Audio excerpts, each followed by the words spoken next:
us look at this Fulani man together in serious lamentation, of course, in serious pain. I want you to look at him as you watch this video and do a personal self-appraisal. Could this be a crocodile tears? Could it be a genuine tears? Could it be a genuine intention to make the Fulani, of course the bandits, turn a good leaf? I think it's good you listen to him yourself to understand whether there's a genuine intention in this, or this is another gimmick, another ruse, another strategy by the Fulani themselves. Because he have explained how even his father was missing. But it's good you listen to him yourself to understand whether actually there's any iota of sincerity from what he's saying. Let me allow you to listen to him. We'll come back to further this conversation. My message to my Fulani people, my dear Fulani people, my heart is bleeding. I cry not just because my own father is missing, but because our entire tribe is bleeding silently. We are hated, we are feared, we are misunderstood, and some of it is our own fault. Today, everyone sees the Fulani man as a bandit. Even when he is innocent, even when he is just a farmer, even when he is a man of peace, he is already judged as guilty. But this was not who we used to be. Our ancestors were people of honor, people of truth, people of knowledge. Do you remember our ancestor, Shehu Danfodio, Shehu Usman Danfodio? Do you remember what he stood for? He stood for justice. He said, a nation can rise without religion, but it cannot rise without knowledge. And it is true.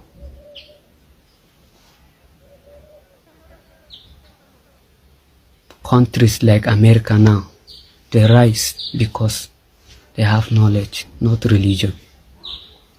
Shehu Danfodio fought ignorance with books, not with bullets. He built schools, not bandit camps. He taught justice, not jungle. So what had happened to us? What happened to us? Why are we no longer known for knowledge, but for AK-47 and cows? Why did we abandon the turban of scholarship for the image of terror and banditry? My people, we are destroying ourselves. Today, we can't walk freely in markets. People fear us. They avoid us. They insult us. Even when we are innocent.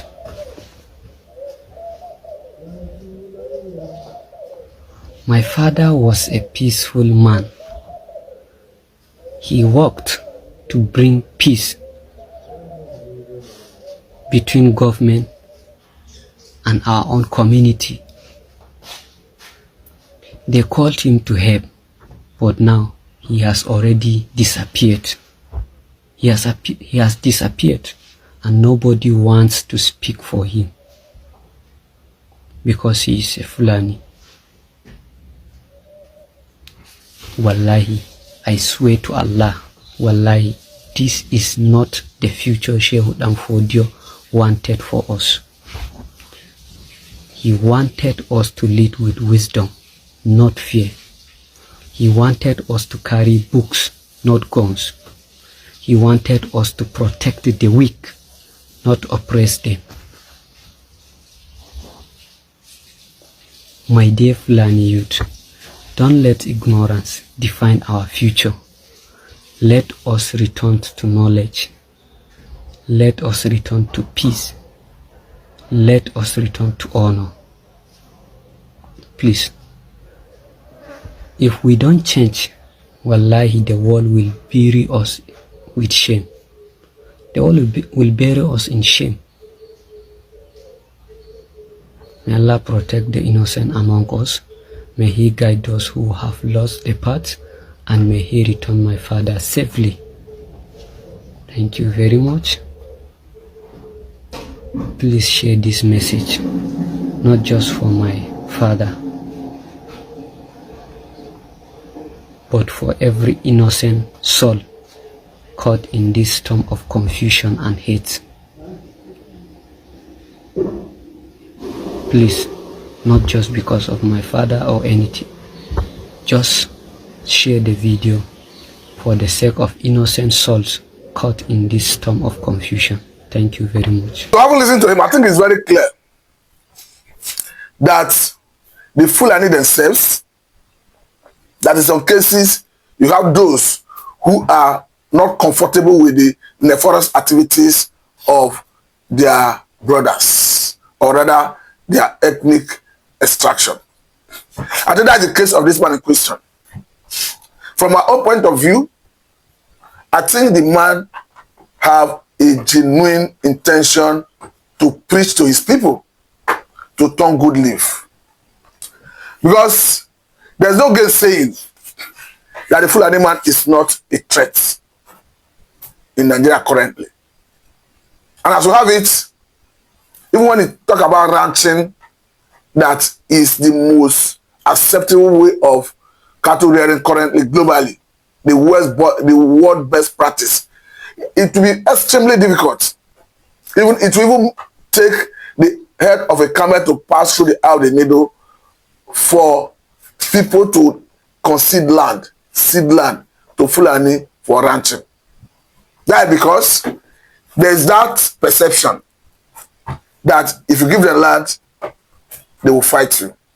It's not just about perception, it's because the Fulani herdsmen themselves are people who are history of such. Because if you look at what has happened in Kwara State, a lot to be precise, something that happened in southern 18th century is still plaguing the people of Kwara up to date. I think Kwara today is perhaps the most ravaged community in Nigeria in terms of banditry. Because we have seen people being sacked for their ancestral homes. We have seen people living in their numbers. As at the last count, we were made to understand that about 200 vehicles move out residents from Ifelodun local government to safety.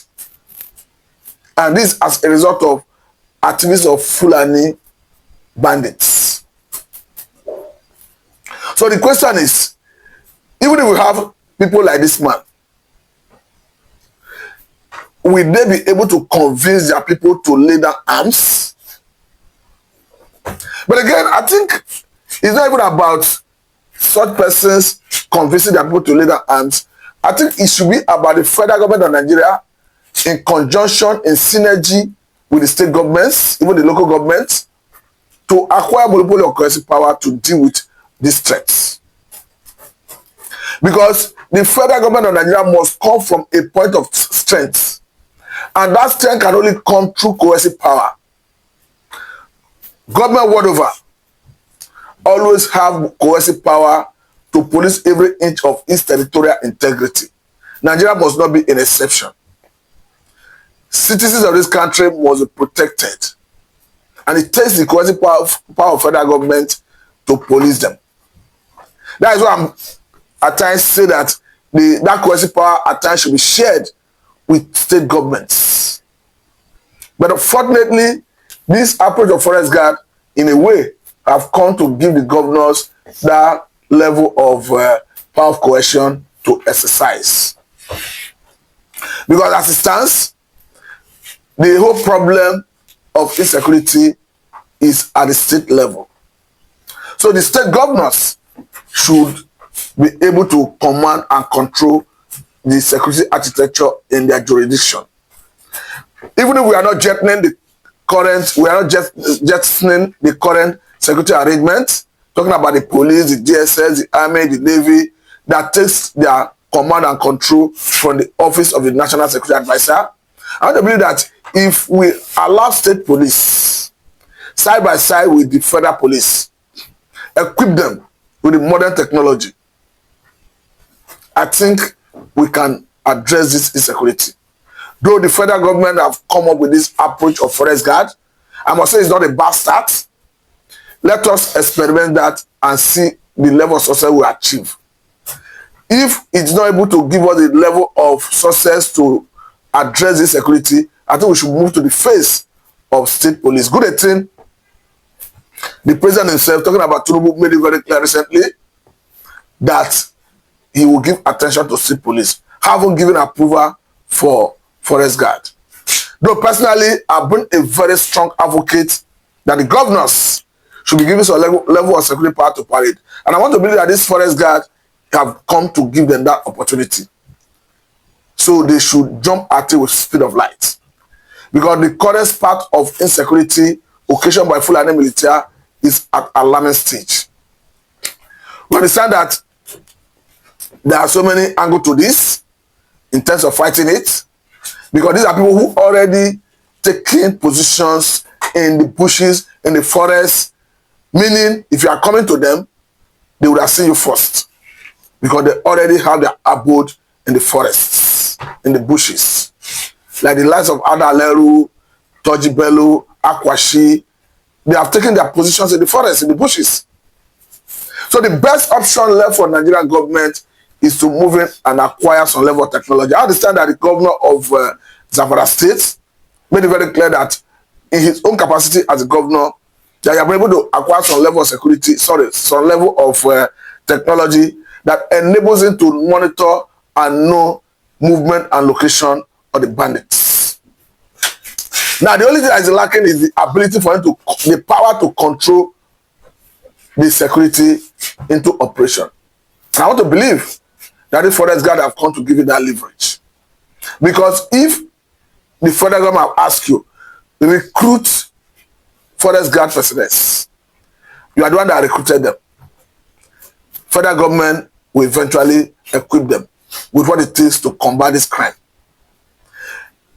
Then you are the one that will command them into operation. Of course, we all know, we see the level of weapon the bandits are bearing. So it will not be difficult for the governor to know the type of weapon he requests for those forest guard personnel. Because for them to face that challenge, they must be equipped more than the capacity of the bandits. They must have superior weapon more than the capacity of the bandits. I want to say that once that happens, of course, the issue of forest guard will be a good one. And once that happens, the issue of insecurity occasioned by Fulani militaries will be addressed. Because if you are even looking at non-kinetic approach, like the one that is often canvassed by Shegumi, the federal government should go into negotiation, federal government should grant them amnesty, like the Niger Delta militants. You begin to wonder, begin to ask. These are people who come from different parts of the world, particularly African countries, like Mali, Burkina Faso, Niger, name it. This was echoed by the former president of Nigeria when he had an interface with the United States of America, talking about Muhammadu Buhari. And apart from that, we have had a situation where in the recent past, Kawu Baraje made it very clear that they brought these Fulani militias in 2015 to oust Jonathan from office. So the question now is, if you are canvassing for amnesty for bandits, are you canvassing for amnesty for people who are alien to Nigeria? Strangers, foreigners, will now bear arms, come from different part of the world, converge here, start wreaking havoc. You now give them amnesty. Amnesty on what basis? Because even Buhari, in the time he had conversation with Trump, made it very clear that some of them come from Libya. And he said that when Gaddafi fell, that the only training they had is how to shoot gun. And that they start moving towards different African countries. Some of them find their way in Nigeria. So the question is, if you are canvassing amnesty, Do you now start giving amnesty to foreigners? Because even in the recent past, as we start seeing some level of peace deal, though I condemn it, in its totality, is unacceptable. But the question is, as we start seeing peace deal with bandits, we see them come out from their hiding places on motorcycle in their numbers, fully armed. After the peace deal, they go back to their domain, to their hiding places, to their enclaves, fully armed as well. So the question is, at what point do you think they will come back to start wreaking havoc? Because definitely that peace deal is the piece of a graveyard. The atmosphere of fear is everywhere. The peace deal cannot be sustained. Because we have equally seen that in Zamfara State recently, where bandits, after a breakdown of peace accord, came back to start kidnapping people, even in the mosque. So to that extent, we should know that the best option left for federal government, state governments, local governments, is to acquire multiple currency power. That is what is ultimate, is the most justifiable path to follow. Because I cannot imagine a sovereign state like United States of America, UK, France, Russia, Israel, South Korea, North Korea, name them, going into negotiation with bandits. And not say there are circumstances upon which such negotiation is admissible, is good. That is when you have your citizens in captivity and going for their rescue will perhaps endanger their lives. Like the time we had the Chibok girls in captivity. You can negotiate if going for rescue will endanger their life. It's understandable. Like the time we have the Dapchi girls in captivity. If going for rescue will endanger their life, is understandable. But not a situation where it's not as if anybody is in captivity. You are saying you want to go into negotiation. I must say that that negotiation is not acceptable by me and by any patriotic Nigerian, because it's like postponing the evil days. They will definitely come back to wreak havoc once they feel, because all the ultimate aim one is to collect ransom. The pride in man and humanity to man, in disaliving people. These are demons, blood-sucking demons. They are the best language they understand in the language of force. Language of the might of the federal government of Nigeria. That is why I'm particularly happy when we saw federal government of Nigeria moving in to acquire about 50 fighter jets. I want to believe that that 50 fighter jets should come fast. And that when it comes, there is going to be a game changer. Because definitely, it's going to add to the capacity of the Nigerian Armed Forces, particularly the Air Force, to add to their platform in decimating bandits, Boko Haram members. Because as far as I'm concerned, bandits must test the full wrath of the Nigerian sovereign states. The likes of Toji Bello, Ada Aleru, Akwashi, I want to believe that one day they will be arrested, prosecuted to act as deterrent to others, just as those Ansar terrorist leaders, 2 of them, were arrested recently, and today they're having their day in court. I want to believe that one day, not just one day, very soon, those Ada Aleru, Toji Bello, Akwashi must be arrested. Or alternatively, they must be neutralized in the battlefield to act as deterrent to others. Whichever one confess, I think it's legitimate to do to neutralize them. Because these are people who have no value for human life, and of course, there's no peace for the wicked, I must say. And peace must elude them, as far as I'm concerned. Thank you very much. Please settle me down, Mr. Watson.